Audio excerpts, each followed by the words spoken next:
లేదు sir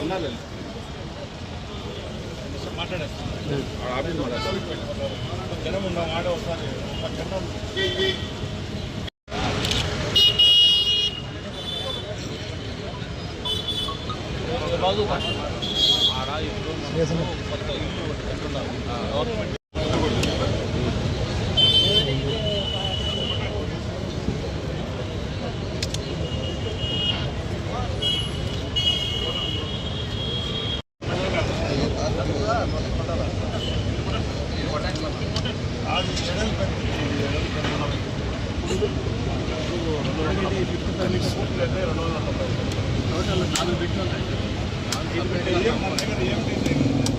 compound వాళ్ళు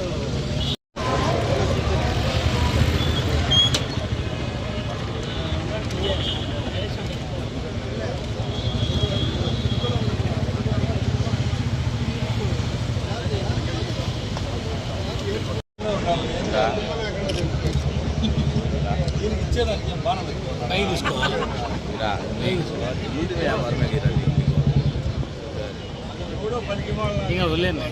మంచి చేసినారు చూడు 8,000 మందికి అన్నం పెట్టి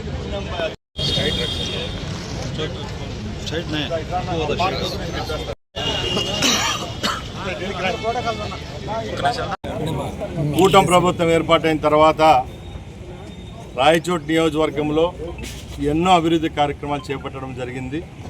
దానిలో భాగంగానే రాయచోటి పట్టణానికి సంబంధించి గుండెకాయ లాంటి ఎస్ఎన్ కాలనీలో ఏదైతే ఇక్కడ పార్కు కోసం గత 60 సంవత్సరాలుగా పెండింగ్లో ఉన్న స్థలాన్ని ఈరోజు మన ప్రభుత్వం ఏర్పాటైన తర్వాత అందరికీ ఆమోదయోగ్యంగా అందరితో చర్చించి పట్టణంలో ఉన్న ప్రజలైతే సొసైటీ సభ్యులతో చర్చించి మున్సిపల్ నిధులతో అభివృద్ధి చేసే కార్యక్రమాన్ని చేపట్టడం జరిగింది.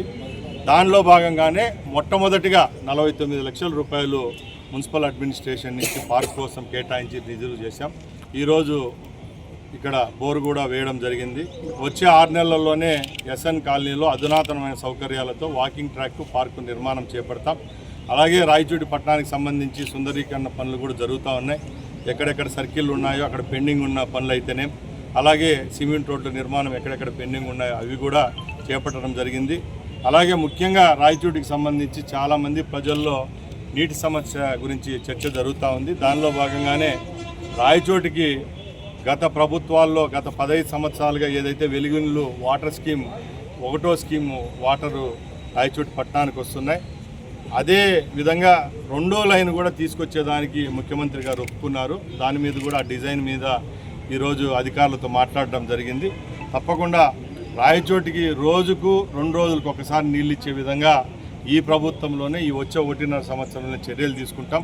వెలుగులు వాటర్ స్కీమ్ 2nd లైన్ ఏదైతే ఉందో దాన్ని అమృత్ స్కీమ్ కింద శాంక్షన్ చేయించుకునే దానికి ప్రతిపాదనలు ఉన్నాయి, అవి కూడా రెడీ అవుతున్నాయి. కాబట్టి తప్పకుండా రాయచోటి పురపాలక ఏదైతే సంస్థ ద్వారా అలాగే రాష్ట్రం నుంచి వచ్చే నిధుల ద్వారా రాయచోటి పట్టణానికి సంబంధించి ఇప్పటికే రింగ్ రోడ్డు విషయంలో ఫ్లైఓవర్ ఒకటి జరుగుతూ ఉంది.